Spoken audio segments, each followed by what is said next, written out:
Hey there, it's Shanel here from the Heart and Soul with your weekly Oracle card reading for December 14th through the 20th, 2020. Almost to the end of the year. We're using the Enchanted Map deck. We haven't used these ones in a long time by Colette Baron Reed.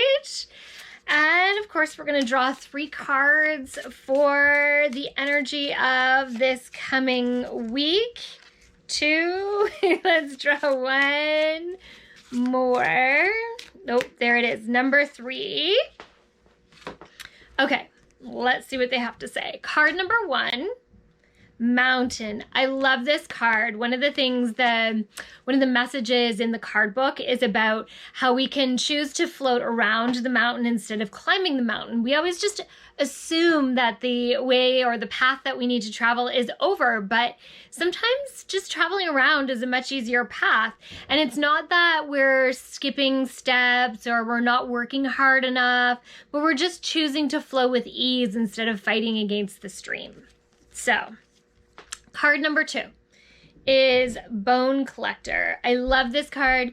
This is a card about connecting, about being provided, about seeing our future. We've got time there. We've got peacock. We've got a rabbit. We've got, oh, what is that at the top? Maybe a hawk? I don't know what that is at the top.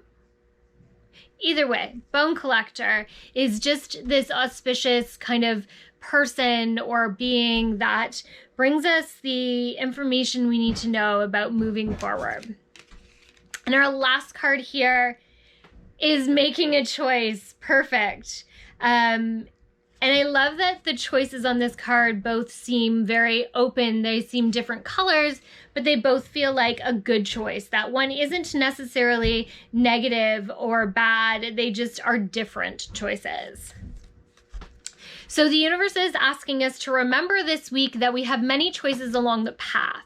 Some are easier than others, and by the choices we make, we choose to flow or we choose to rock climb.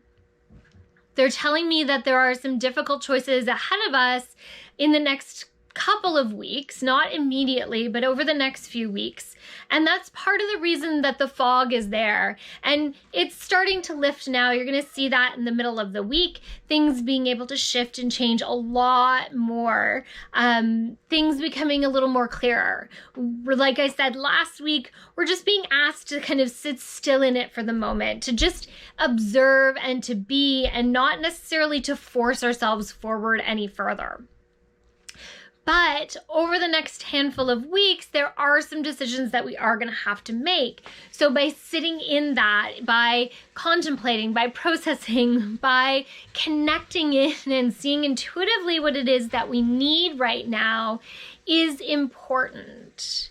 When we're not being present, we're missing the signs and symbols, the messages that are surrounding us. So by being present, then we are able to focus more and to see the things that we're being shown. So we're not missing the messages from the spirit, the messages from the universe that are showing us the direction that we can go or showing us the outcome of both paths.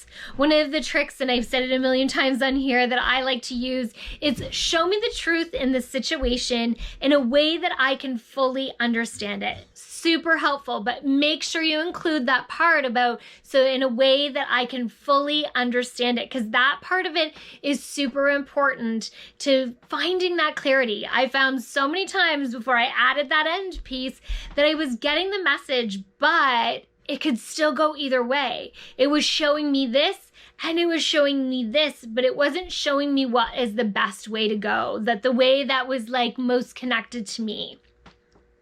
As I take a deep breath, clearly they were guiding me to, as I closed my eyes and connected it a little deeper, again, they're just saying, take a deep breath. You're on the right path. You're on the right track. It is just taking time to let everything unfold. Divine timing must line up for each and every one of us as we travel along the path.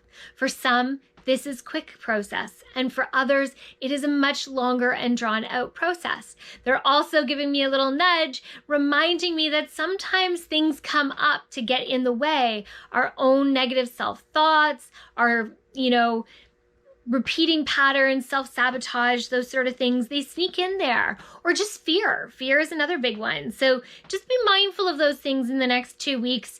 They're important to pay attention to and to acknowledge when they rise up and deal with them. Be able to detach from the fear and be able to acknowledge what's going on to be able to move to the next step. Just feels like there's a lot of information coming our way in the next few weeks, a lot of choices to be made, a lot of things happening. So get grounded, get ready, get processed, get stable, get whatever it is you need to do to be ready for this next few weeks, because I do feel like there's a lot that's going to happen and unfold moving into the first 2 weeks of the new year. Okay. Thank you for watching till the end. Remember, I love those comments, so drop them down below. I love reading what you have to say, knowing that you've watched. I am so grateful for all of you along with me on this journey. Remember that the daily card is posted on my Instagram and Facebook stories each and every day. The Oracle card readings posted every Monday. As well, you can follow along for lots of extra inspiration and other things that I have to share. I have a few things up my sleeve and in the works. So if you want to join me for a few different things or work with me over the next little while, I have some opportunities coming up. I will be sharing those in the next week. All right, time to go teach some yoga from my heart and soul to yours. Have an amazing rest of your week.